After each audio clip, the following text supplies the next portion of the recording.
y en mi mente transformo ese acontecimiento en algo distinto.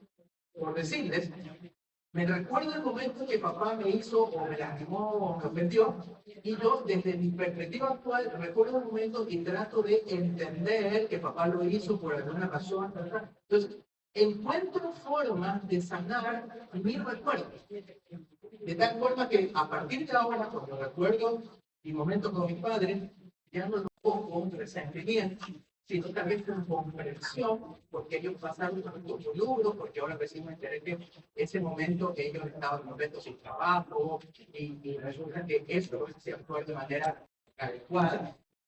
Entonces, todo eso provoca que mi recuerdo, ¿no?, de mi viaje dentro del pasado, haya cambiado algo, de tal forma que en mi momento presente, mi recuerdo ya no me genera resentimiento, sino un tipo de comprensión, que automáticamente comienza a cambiar. Es un ejercicio que se puede hacer, y eso se llama liberación de liberación. La persona no lo hace solo, no puede hacer guiado, es decir, alguien que va dictando, cierra los ojos, recuerda este momento, siente esto, respira, que es una manera de liberar. Así se conecta lo espiritual con lo físico.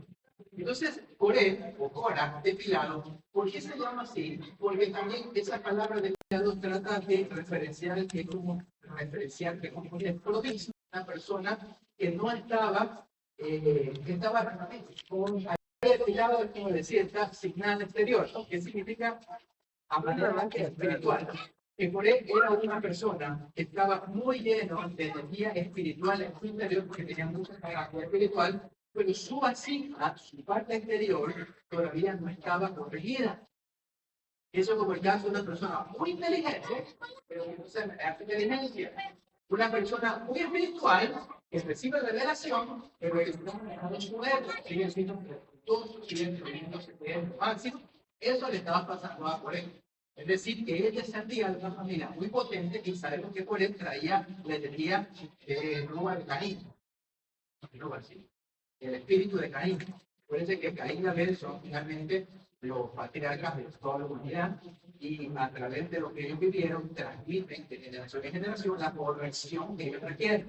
Entonces, por él recibió la energía de corrección del espíritu de Caín, la parte emocional de Caín. Por eso que Coré tenía ese conflicto emocional de sentir que le estaban quitando algo, así como Caín le pasó. Caín también sentía que le estaban quitando algo. ¿No? Parece que Caín en la historia bíblica, ¿verdad? Él ve a ver, ofrece, y que Dios le acepta la ofrenda, y entonces él se siente como que algo, ahí no le funcionó, ese sentido de celos de su hermano, que le estaban quitando algo, y por revelación mística sabemos que a Caín lo que le molestaba era que su hermano tenía dos esposas y él estaba una de ellas, y era un tema de envidia, básicamente. Entonces, en resumen, que el señor Caín estaba envidioso de muchos aspectos que lo rodeaban.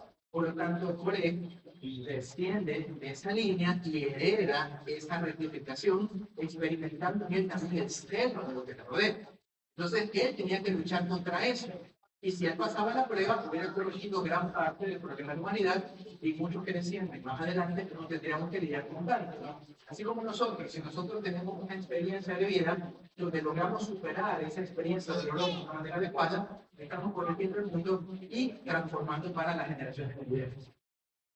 Entonces, él era una vasija no corregida y casada de una chispa espiritual muy elevada.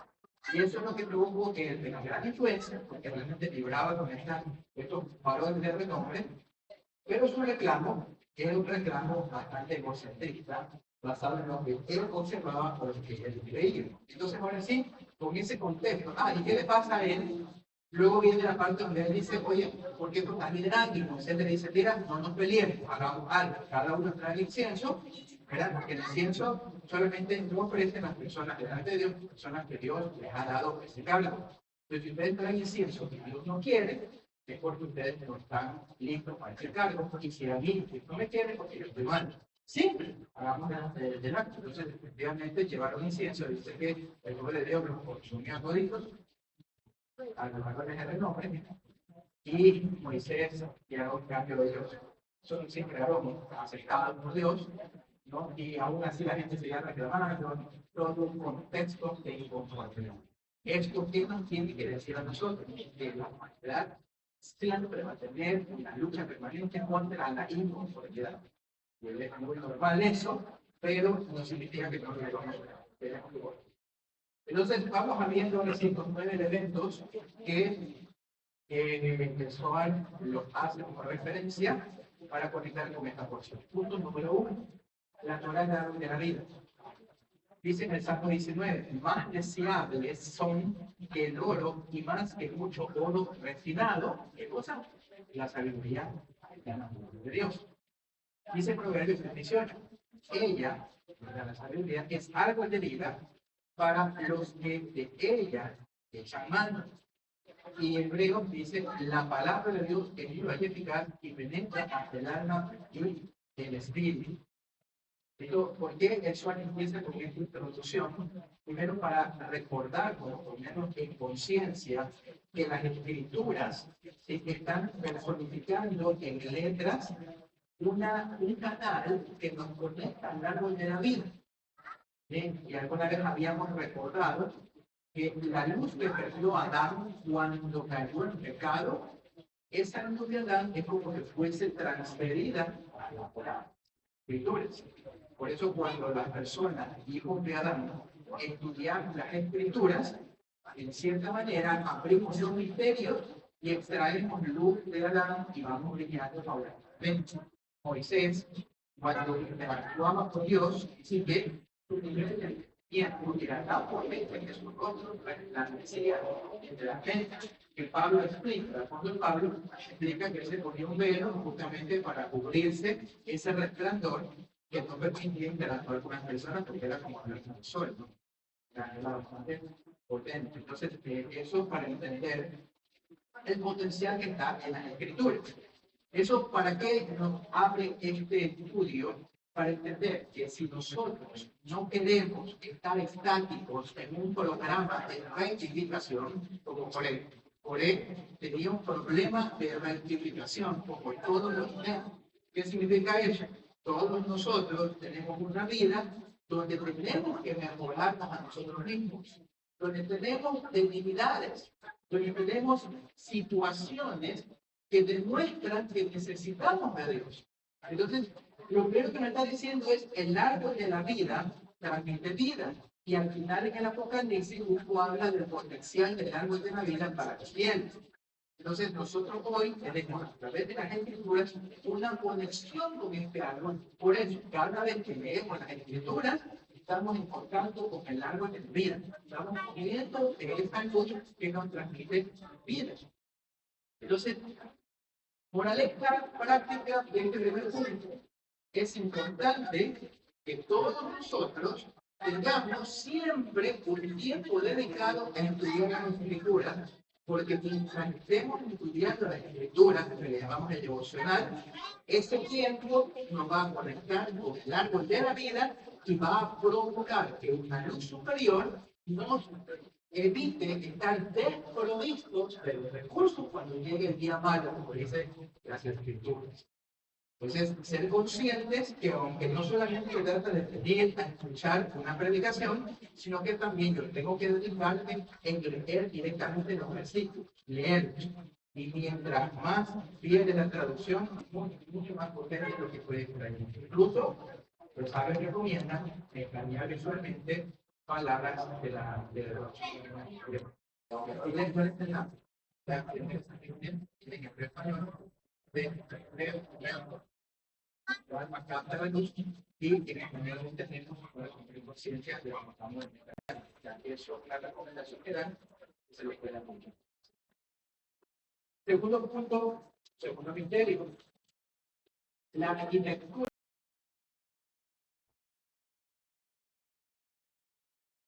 Que demuestra cómo funciona el mundo, el universo. ¿Cómo funciona el universo? El universo parte de la luz de Dios, ¿sí? Luego eso toma forma desde la sabiduría de Dios, el entendimiento, que es todo lo que toma forma en este mundo, luego es transformado en un producto que en este mundo se manifiesta. Es la arquitectura del árbol de la vida. Y el orden en que las cosas hacen son importantes reconocerlas.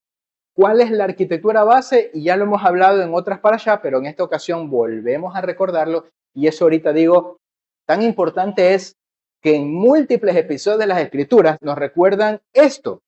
La arquitectura correcta es mantener el orden de la manifestación de la luz. La luz de Dios primero tiene que bajar por el Gesed o el amor para que luego pueda descender hacia la disciplina, no al revés. Esto es amor, esto es disciplina. El amor precede a la disciplina, no al revés. La disciplina no precede al amor, ¿sí? A menos que nosotros estemos, digamos, ordenando las cosas, como alguna vez lo vimos en sentido inverso. Pero, ¿qué es lo importante de este proceso? ¿Por qué le digo en sentido inverso?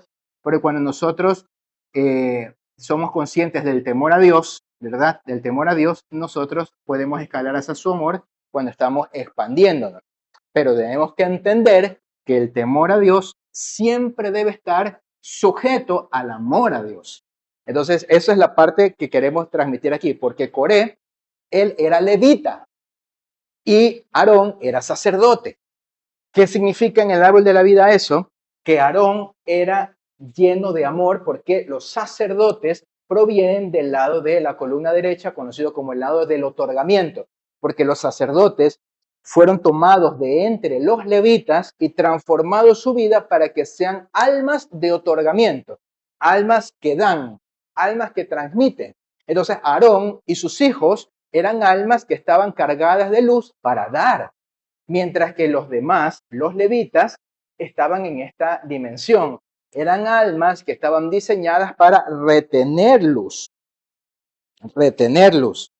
Y eso no es malo. Lo que significa es que hay distintos o distintas maneras de actuar. Unos entregan, otros reciben. ¿Sí? Unos toman y dan, otros reciben para poderlo contener.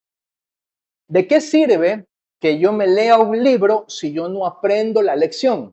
Entonces yo tengo que tener el libro, que es Gesed, porque me da conocimiento, y tengo que tener esa disciplina de retener el conocimiento para luego darle una forma, porque así es como funciona. Esto entrega luz, esto recibe la luz y luego tiene que terminar de formarlo hasta que dé frutos. ¿Cómo lo formo? Con medio de las otras dimensiones, que ahí está la perseverancia incluida. Entonces, volvamos a este tema. La arquitectura es que siempre la disciplina debe estar sujeta al amor. Y en el caso de ellos dos, como hablábamos de levita y sacerdote, los levitas, ellos estaban cargados de la energía de Geburah porque ellos eran almas que se tenían que retener esa luz para poder ser cantores, para poder ser gente que con pasión y con deseo alaban mucho a Dios. La disciplina está conectada con la santidad. La disciplina está conectada con el deseo. La disciplina, esta, es como una especie de portal de absorción de luz. Los levitas tenían que atraer la presencia. Entonces, es como los cantores, cuando están alabando, cuando están adorando a Dios, su canto y su deseo por la presencia de Dios atrae la luz de Dios. Entonces, eso es necesario. O sea, nosotros, cuando venimos al culto, es verdad que nosotros venimos a darle a Dios con una ofrenda, a darle de nuestro tiempo, pero no podemos solamente quedarnos ahí. Después de venir con ese deseo, tenemos que necesariamente activar nuestra Geburah interior, es decir, nuestro deseo de Dios. Yo quiero sentir la presencia de Dios no va a bajar si yo no la deseo con todo mi corazón. Deseo experimentar, deseo un momento con la intimidad con Dios. Entonces, los levitas estaban diseñados para eso. Pero ¿qué resulta? Que Coré despreció su función. Es como que si él dijera, yo no quiero lo que me estás dando, yo quiero lo que tú tienes. Y ese es el problema de lo que está aquí, que la arquitectura debe respetarse. Si a ti te entregaron una capacidad de otorgamiento, úsala y bendice así. Si a otro le entregaron una capacidad de rigurosidad o de disciplina, que la use. Como por ejemplo los militares, los abogados, los jueces, es gente cargada con Geburah, o sea, Tú no puedes poner a un juez así a ser, no sé, maestro de niños. Me invento, ¿no? Estoy tratando de ponerme ahorita un ejemplo improvisado, ¿no? Porque una persona que tenga esa energía de juez es alguien que está cargado con disciplina y va a pretender a los niños chiquitos ordenarlo. Te sientas, no, sí, haz así, ta, ta, ta. Entonces, hay un poco, hablando de profesión, no significa que no puede ser mamá o papá. Y estoy seguro que si alguien en ese nivel es mamá o papá, seguramente su pareja está del otro lado. ¿Sí? Seguramente su pareja es full amor, full ternura, entonces se equilibran, ¿ya? Porque así es el sistema. Entonces, pero por ejemplo, una persona que tiene mucha de esa autodisciplina, que son autorrigurosos y radicales, son excelentes para ese tipo de trabajos, para tomar decisiones radicales en medio de las emergencias. Entonces, si esa es su vocación, que la exploten, que la aprovechen, está muy bien. En cambio, hay gente, en cambio, son puro pan dulce, pan de amor. Nos dicen que, por ejemplo, si hablamos de Moisés y de Aarón, Aarón era el amoroso, el que todo, dice que era realmente el que todo el mundo lo quería porque él era el que traía paz a toda la gente, ¿no? Entonces, conclusión de esta segunda línea.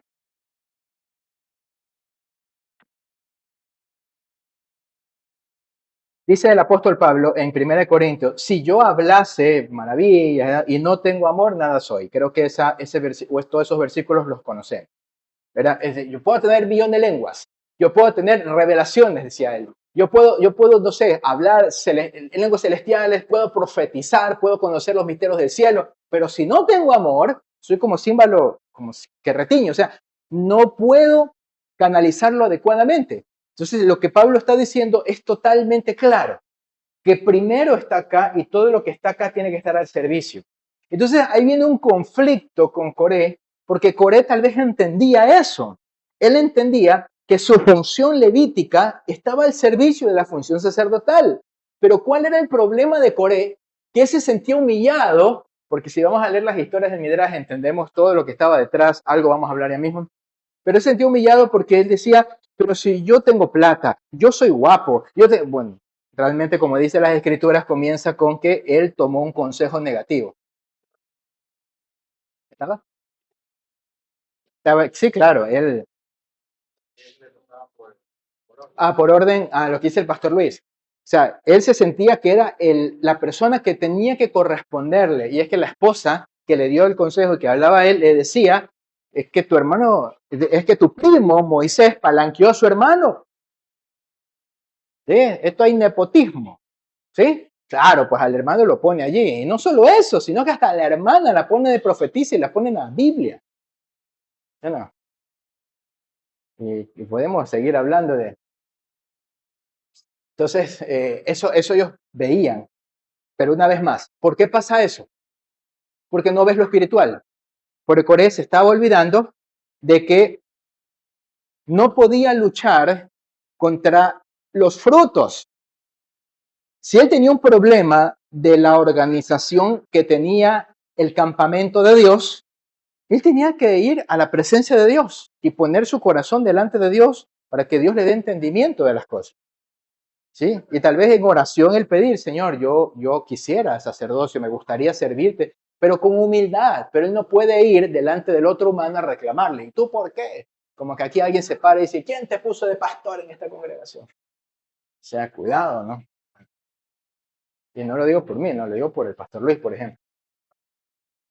Estoy palanqueado.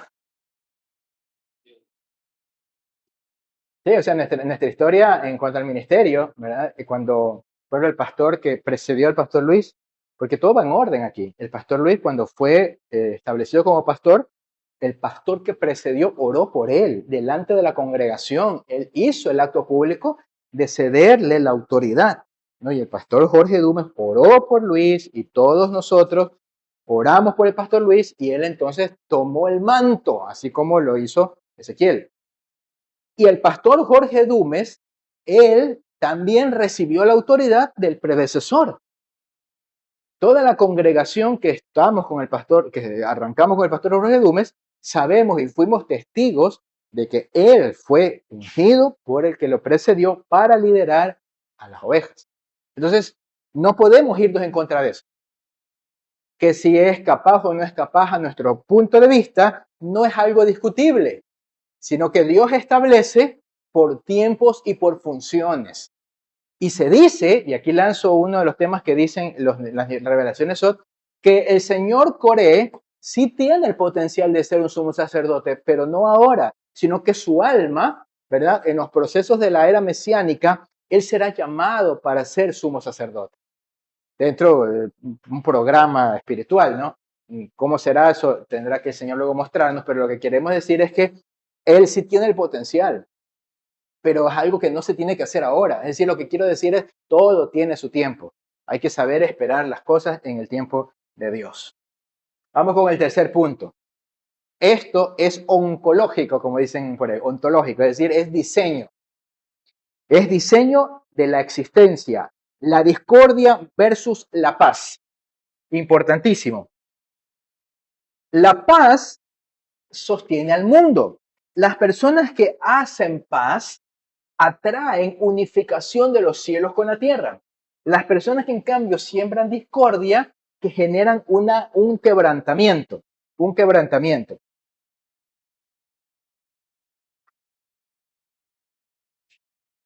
Algo que me estaba olvidando y que yo sí quería compartirlo. Antes de seguir aquí, me olvidé de esto, lo quiero retomar de acá. A mí me pareció bastante interesante algo que estaba leyendo con respecto a esta parte del orden de la disciplina y el amor. Escuchen, primero, ¿cuál es el elemento que genera armonía entre el amor y el rigor? Es el elemento central que armoniza la belleza, la belleza.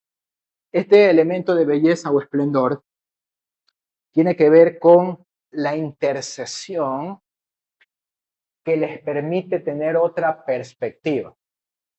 Desde un punto de vista de la historia, es como que si este es Aarón, este es Coré, y el que intercede para que ellos se lleven bien es Moisés.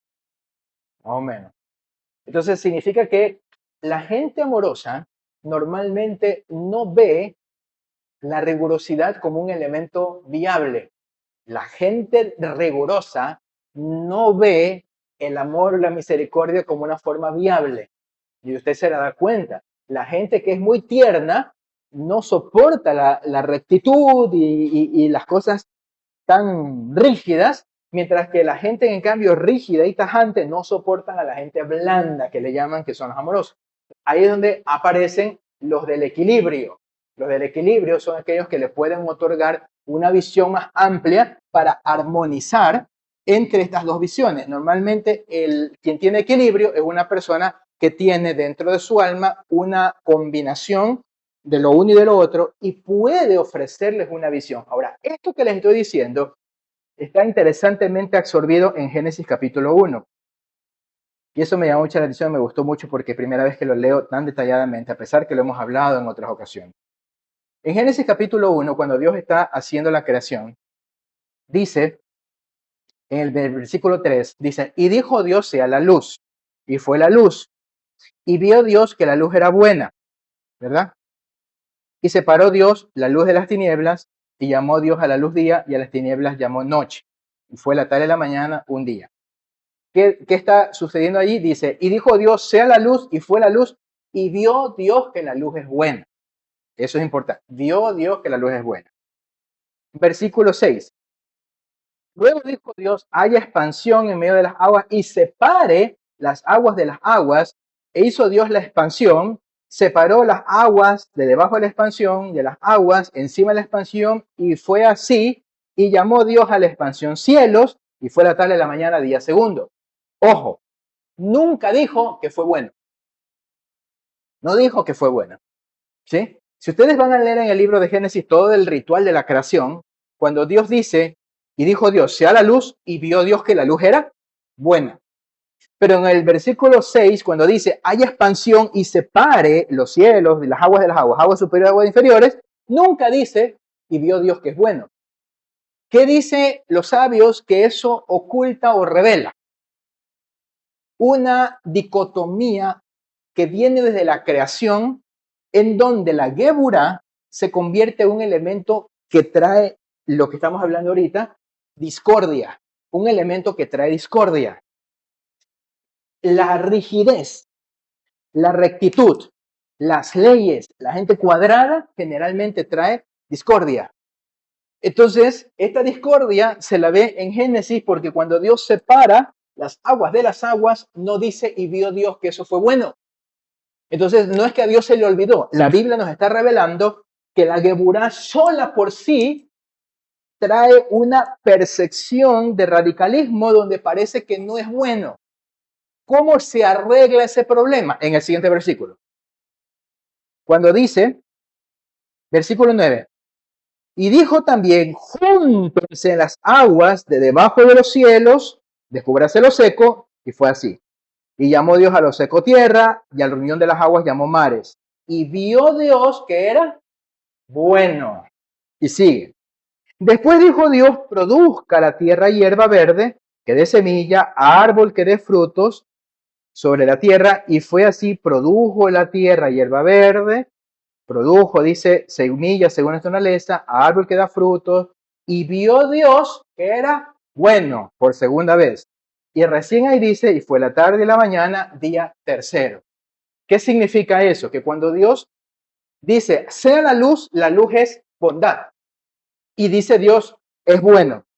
Cuando Dios dice, sepárese las aguas superiores de las aguas inferiores, eso es disciplina, geburá, separación, y Dios no dice nada.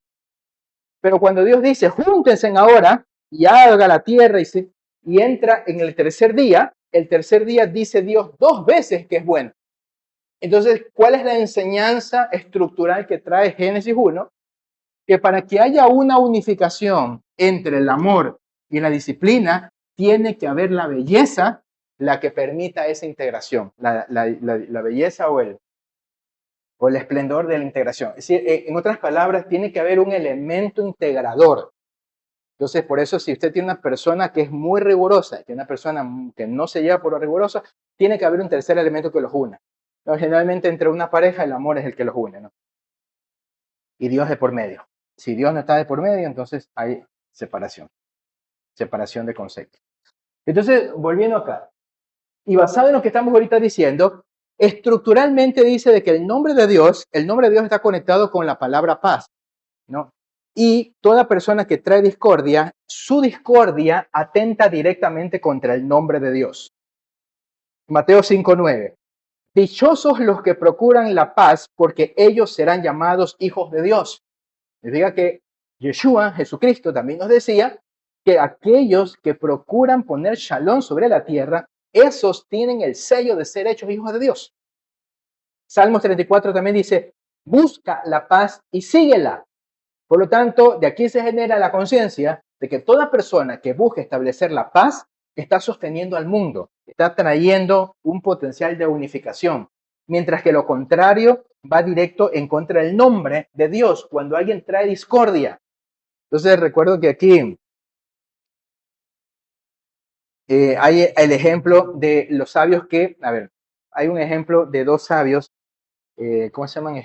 Hillel y Shammai. Bueno, 2 sabios que discutían todo el tiempo. Discutían entre ellos. Entonces dice que cuando la discusión, pero discutían no a mal, sino el uno decía, no es que el Shabbat se hizo, como Yeshua, por ejemplo, él tomaba de ambos, porque Yeshua decía, el Shabbat se hizo para el hombre, ¿no? Y no podemos nosotros dejar a una persona enferma en Shabbat. En cambio, el otro que era riguroso decía, no, en Shabbat se descansa, te quedas ahí, no te mueves. Entonces hay un tema, entre esos 2 sabios había permanente discusión. Discusión en el sentido de cómo interpretar las escrituras. ¿Cuál es la diferencia? Que cuando la discusión no es discordia, sino que cuando la discusión es por un bien mayor, es decir, por tratar de sacarle un entendimiento espiritual a las cosas, eso trae bendición porque va a traer unificación.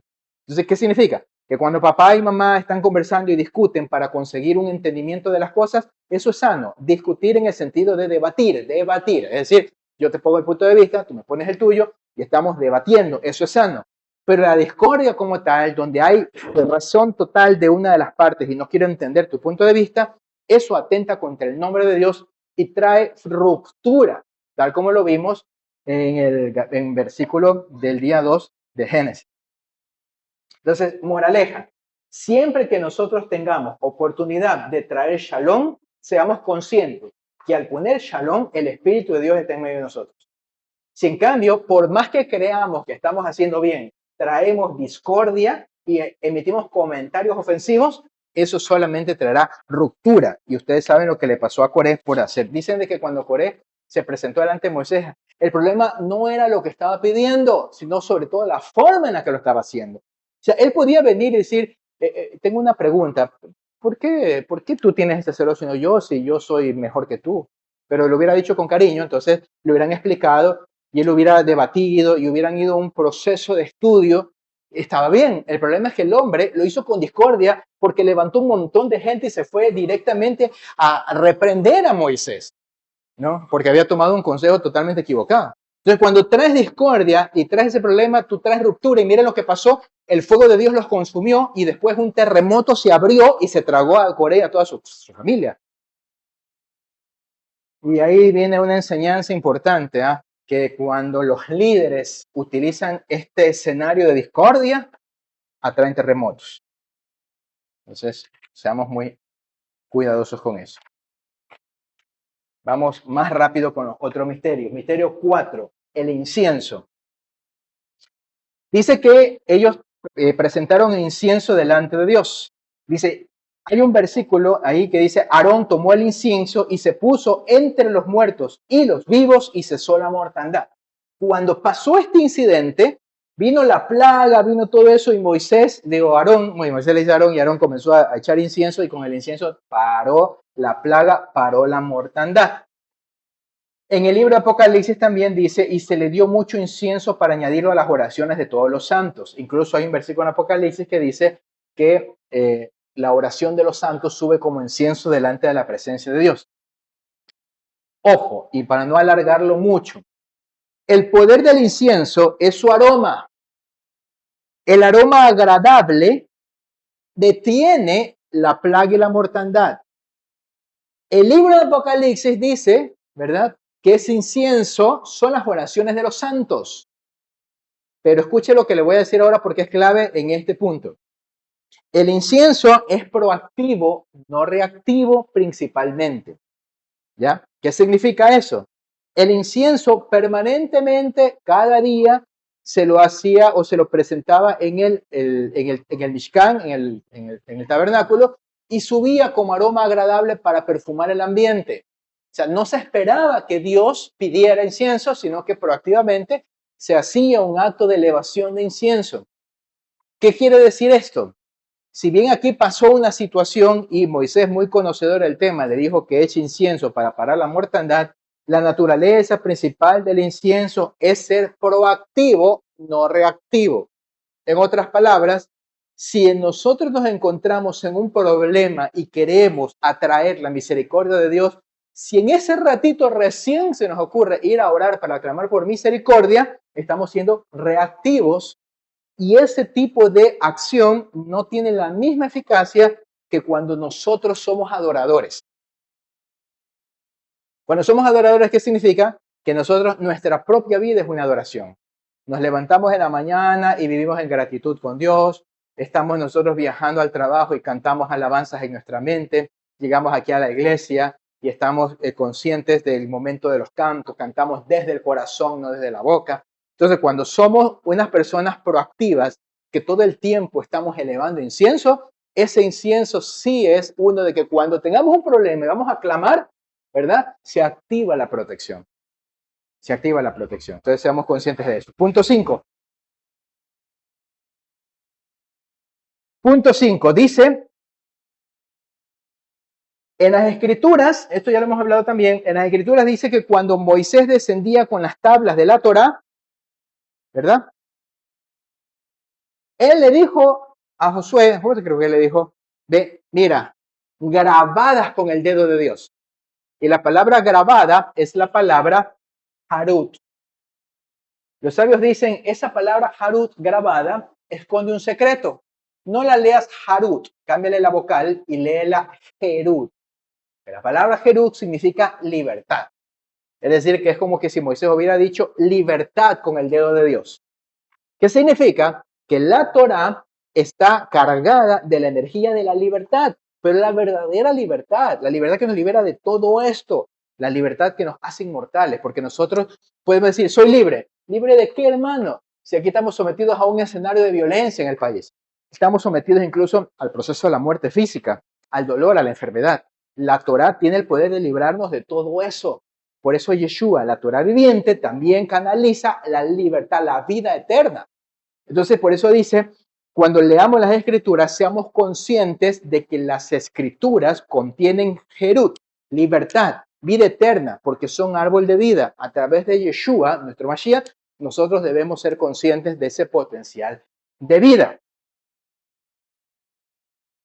Dice, conocerán la verdad y la verdad los hará libres. Ahí está declarando el Mashiach, Yeshua, que cuando conocemos la Torá nos liberta, ¿no? También hay un salmo que dice, caminaré en libertad porque busqué tus mandamientos. Los mandamientos de Dios son libertad, no esclavitud.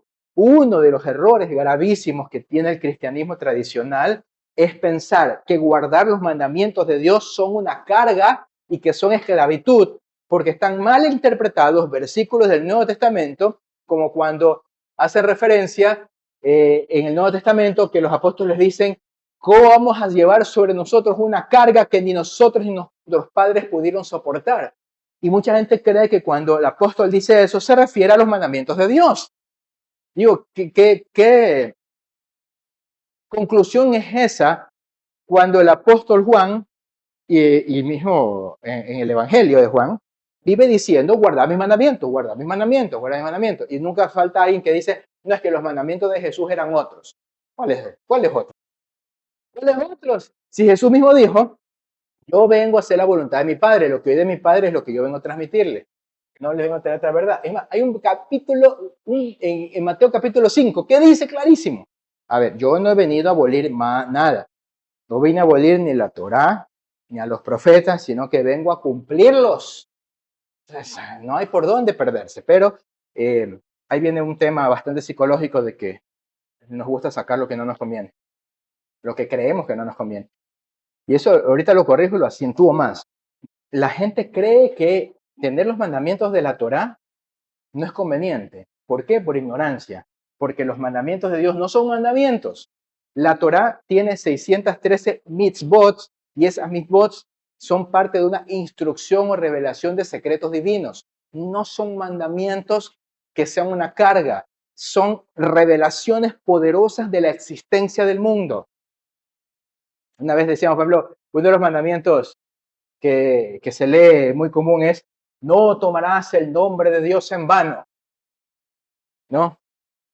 Y entonces, si eres religioso, cuidado con el de Dios, por Diosito Santo, cuidado. No, hermano, eso no es. No se trata de eso. No tomar el nombre de Dios en vano es una revelación de la estructura del universo. Te está diciendo que tú jamás vas a poder invocar la luz elevada de las ideas divinas sin tener un resultado en este mundo. ¿El nombre de Dios qué es? Yud Hei Bat Hei, el tetragrama, que significa mundo de emanación, mundo de creación, mundo de formación y mundo de manifestación. Te dice que si tú apelas al nombre de Dios, siempre tendrás una influencia en este mundo. Eso es lo que quiere decir. No es en vano. Cada vez que tú activas el nombre de Dios, va a haber un resultado, positivo o incluso negativo. Porque si tú lanzas una promesa y no la cumples, se te viene el problema, porque tú has activado el nombre de Dios. ¿Por qué? Porque has activado una luz de la emanación que no la cumpliste. Una vez hablábamos de eso. Es activar una luz y no le creaste el recipiente para que caiga, porque prometiste y no cumpliste. Entonces, es otro mandamiento, por ejemplo, que más que mandamiento decimos que es uno de los enunciados. No robarás. ¿Qué significa no robarás? No, pues hermano, es que si me le cojo al vecino, Diosito me manda su ángel y me castiga. No, eso es religioso. No robarás, te está revelando un secreto del universo. Te está diciendo que tú jamás vas a poder quitarle lo que le pertenece al otro por más que te esfuerces. Inténtalo. No, pues mira, yo le quité esto que era de él y me lo llevo. Listo. Cuenta cuánto tiempo tardas tú en tener eso y cuenta cuánto tiempo tarda el otro en recuperarlo. No, pero si ya me lo llevé. Vas a ver con el tiempo, se te cae, se te rompe, se te pudre, se te lo llevan, lo que sea, y el otro algo le pasa y lo recupera. Tiene más dinero, le dan un bono y compra otra vez lo que le quitaron. Porque no puedes robar. Crees que puedes robar, pero estás creando un vacío existencial donde te va a caer un problema. Entonces, los mandamientos no son mandamientos, son revelaciones de la estructura del universo. Ese es el misterio de la libertad. Entonces, entender eso. ¿Y por qué está en esta historia aquí? Porque el caballero Coré estaba bravísimo con los mandamientos. Te va a leer la historia. La esposa le hacía hasta una parodia. Le decía, la parodia es graciosa, no me la sé, pero le decía, o sea que si alguien tiene 2 ovejas y le nace un cabrito, dice, va a venir Aarón y le pide el primogénito y se le lleva el cabrito, y luego le va a pedir el diezmo de las otras ovejas y tiene que darle media oveja, y luego va a pedirle la ofrenda de no sé qué. Le ponía un ejemplo tras ejemplo, dándole a entender que Aarón se le lleva todas las ovejas. Y cuando lo lees, es lo que dice el pastor Luis, cuando tú lo lees, parece razonable, es verdad, oye. Es como lo que hoy se escucha muy en común cuando dicen que los pastores piden el diezmo, que viven del diezmo. Yo escucho mucho eso, viven del diezmo. La gente ignorante no conoce que el diezmo no es para sabiduría del ministro. El diezmo es un elemento de protección financiera para el que lo da. Y ya lo hemos explicado muchas veces, el que lo da. A veces a mí no me alcanza para pagar el mes. Las cosas. Yo tengo mi listado. Tarjeta 1, tarjeta 2, tarjeta de crédito 3, tarjeta 4, tarjeta 5, tarjeta 6. ¿Por qué número voy? Bueno, y que la luz, y que el agua, y que el internet, y que no sé qué, ¿por qué? Bueno, Sumo, no me alcanza. No me alcanza el sueldo para pagar todo porque pasó que sí, que el expreso, que el niño que se fue para acá. No me alcanza. Pero yo agarro mi diezmo y lo primerito. Antes de cualquier cosa, tome esta. ¿Para qué? Para ese mes no tener accidentes, para ese mes no estar con problemas de salud, para que no me estén robando, para que de algún milagro aparezca dinero y alcanza a pagar todo. Y así paga todo. ¿Sí? O sea, cuando al principio usted hace cuentas, no alcanza. Sacas el diezmo, pagas, peor te alcanza. Pero resulta que como has protegido tus finanzas, pasan cosas. Y alcanza. Raramente alcanza. Y así he vivido yo los últimos 30 años. Menos, porque mi conciencia de diezmo creo que tiene mucho menos tiempo. Entonces, libertad. Sí, libertad. Entonces, Coré no entendía eso, no entendía que los mandamientos no son mandamientos, son sabiduría de Dios que revela. Número 6. Lo terrenal es espejo de lo celestial. ¿Cuál es la enseñanza rápida de eso? No puedes discutir que por qué tú eres el sumo sacerdote. No, porque Aarón era el sumo sacerdote, porque Aarón es una proyección física de lo que está en los cielos. ¿Podías venir tú a reclamar? Entonces, lo que está pasando aquí es una proyección celestial. Tú quieres cambiar eso, lo que tienes que hacer es entender cómo funciona el mundo celestial y lanzar incentivos espirituales para precipitar bendición sobre tu vida. No se puede simplemente decir, sale de aquí. Eso no se puede hacer. Entonces, cuando Moisés le demuestra, cuando le dice, presenta el incienso y tú verás lo que pasa. Entonces, de lo celestial viene la autorización. Lo que queremos decir es que los líderes son por investidura, porque los que no son líderes tarde o temprano caen solitos. Una vez yo le decía a una persona, si tú no estás agradado con el líder, tranquilo, simplemente sé un buen siervo de Dios y deja que solito caiga. No tienes que estar pidiendo nada, solamente sé un buen siervo de Dios. En cambio, si eres un mal siervo de Dios y ese no es un líder auténtico, pues Dios te lo deja encima para hacerte la vida imposible, porque es una forma de juicio. Como aquí en el país, usted dice, no, que el presidente, pues. O sea, si usted cree que el presidente no es el que debe estar, seamos buenos ciudadanos, buenos hijos de Dios y dejemos que Dios haga el resto. Cuando llegue el momento de las elecciones, hagamos nuestro trabajo de sufragio y dejemos que Dios haga el resto, porque las investiduras vienen del cielo. Eso es lo que está diciendo aquí. Este mundo es un reflejo y no podemos nosotros empujar con fuerza. Punto 7. Cuidado con mezclar lo sagrado con lo común. Eso es continuamente, dice Eclesiastés 3:1. Hay un tiempo para cada propósito debajo del cielo. Tiempo de nacer, tiempo de morir, tiempo de sanar, tiempo de enfermar, tiempo de esto, tiempo de lo otro. Dan a entender que cada lugar y cada momento tiene su espacio. Si tú vas a orar, tienes que dedicarte a orar. Si tú vas a predicar, dedicarte a predicar. Si vas, no puedes tú mientras estás concentrado en la palabra de Dios, estás viendo la novela, hermano, porque si estás ahí, la novela no funciona. Estás aquí en iglesia. Estás en iglesia escuchando de la palabra, aleluya, pero estás aquí en iglesia, en el celular, armando figuritas o haciendo cosas que no debes, tú no estás separando lo sagrado de lo común, lo estás mezclando y cuando hay mezclas creas fisuras. Creas fisuras y esas fisuras traen rupturas en este mundo.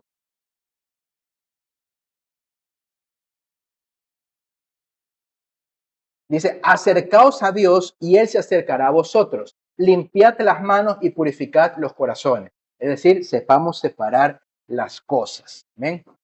Misterio número 8. Los hijos de Coré. Dice el libro de Números que los hijos de Coré no murieron. El Salmo 42 fue un salmo escrito por los hijos de Coré. Y dice en uno de los versículos, como el siervo brama, el pastor que cante, como el siervo brama por las corrientes de las aguas, así clama por ti mi alma, oh Dios.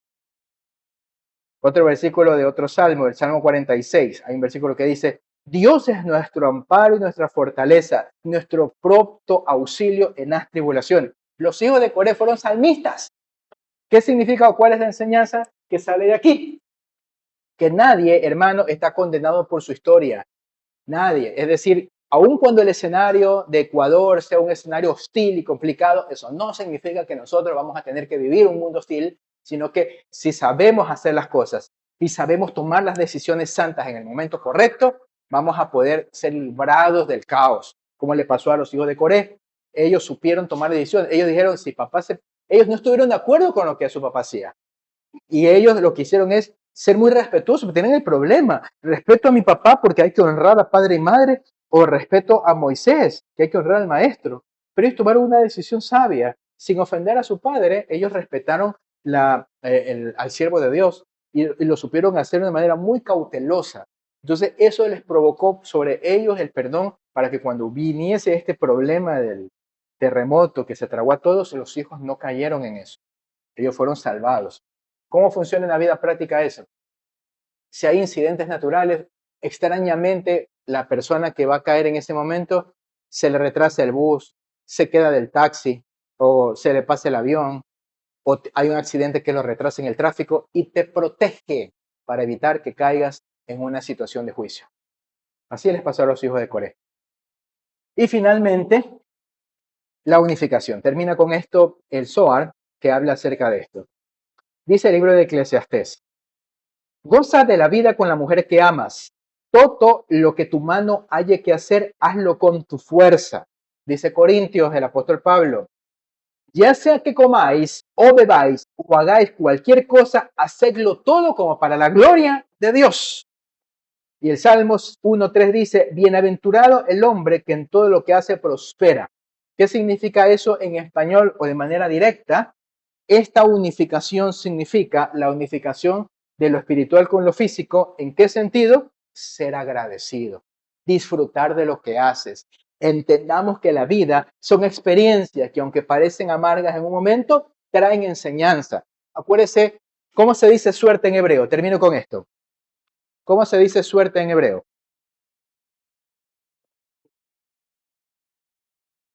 Masal. La palabra masal en hebreo, obviamente se escribiría con las letras hebreas, se componen de estas tres letras, que en hebreo es un acróstico de Macón, Simán y Lemut, que significa lugar, momento y aprendizaje. ¿Qué es el masal? ¿Qué es la suerte? Suerte está relacionado con la forma de aprendizaje que todos necesitamos. ¿Qué es una persona que tiene buena suerte?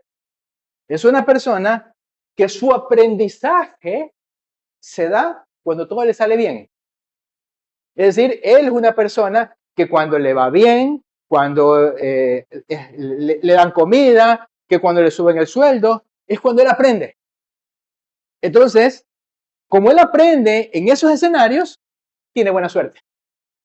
Pero no es porque tenga buena suerte, es porque en el diseño de la vida entiende el sistema divino que él aprende cuando le pasan cosas buenas. Cuando le pasan cosas malas, no aprende, se bloquea. Entonces, como el deseo de Dios es que todos aprendamos, entonces le pasan cosas bonitas porque el hombre aprende de las cosas bonitas. Pero resulta que la gran mayoría de nosotros no aprendemos de esos escenarios, aprendemos cuando nos dan palo. Aprendemos cuando pasa una enfermedad, ahí estamos recién reflexionando. Cuando perdemos el empleo, cuando pasan adversidades, ahí como que recién sentimos un impulso para aprender. Entonces, ¿qué significa que una persona tiene mala suerte? Es una persona con un masal negativo. ¿Por qué aparentemente es negativo? Porque lo que pasa es que eres un ser humano que aprendes cuando estás en el lugar y en el momento adverso. Aprendes en la hostilidad. Las cosas salen duras, ahí aprendes. Como el sistema divino lo que quieres es que aprendas, entonces te mandan cosas negativas. Uy, qué mala suerte que tiene él, ¿no? Pero uno puede cambiar su suerte. ¿Cómo? Cambiando tu manera de aprender. Cambias tu manera de aprender y entonces cambias tu suerte. Y eso está conectado con esto. Es decir, que si nosotros en la vida aprendemos de las cosas buenas que nos pasan, aprendemos de verdad, pero ese es el problema. Entender qué significa aprender de lo bueno. Imagínense, significa cambiar. Significa que cada vez que me pasa algo bueno, yo cambio, yo mejoro. Pero en cambio, normalmente no ocurre, porque cuando pasan cosas buenas, lo que creo yo es que debo seguir haciendo lo mismo, porque me fue bien. En cambio, cuando me pasa algo negativo, hermano, tengo que mejorar y comenzamos a transformar. Por eso es que nos pasan cosas negativas. Pero si nosotros de lo bueno aprendemos a que me saqué la lotería, bien, tengo que cambiar, tengo que ser mejor. Entonces cambiamos la mentalidad y transformamos de un escenario en aprendizaje, entonces estamos atrayendo un buen masal. Vamos a terminar allí y vamos a orar. Que el Señor nos bendiga a cada uno de nosotros en este tiempo, en esta parashá. Padre, gracias te damos en esta noche. Que tu palabra, la enseñanza y las revelaciones de los misterios, Señor, traigan sobre nosotros esa visión renovada de las cosas. Enséñanos a ser agradecidos, enséñanos a encontrar luz de revelación en la palabra, luz de vida, Señor. Y fortalece a cada uno de nosotros aquí en todo tiempo, para que aprendamos, mi Dios, de estas enseñanzas a ser la mejor versión de nosotros mismos. Gracias, Padre, y te rogamos también mucha fortaleza con nuestro hermano santo, Señor, para que haya resignación en su corazón, mi Dios, fortaleza en este proceso. Gracias, Padre, en el nombre de Yeshua. Amén y amén. Vamos a recoger las ofrendas, mis hermanos.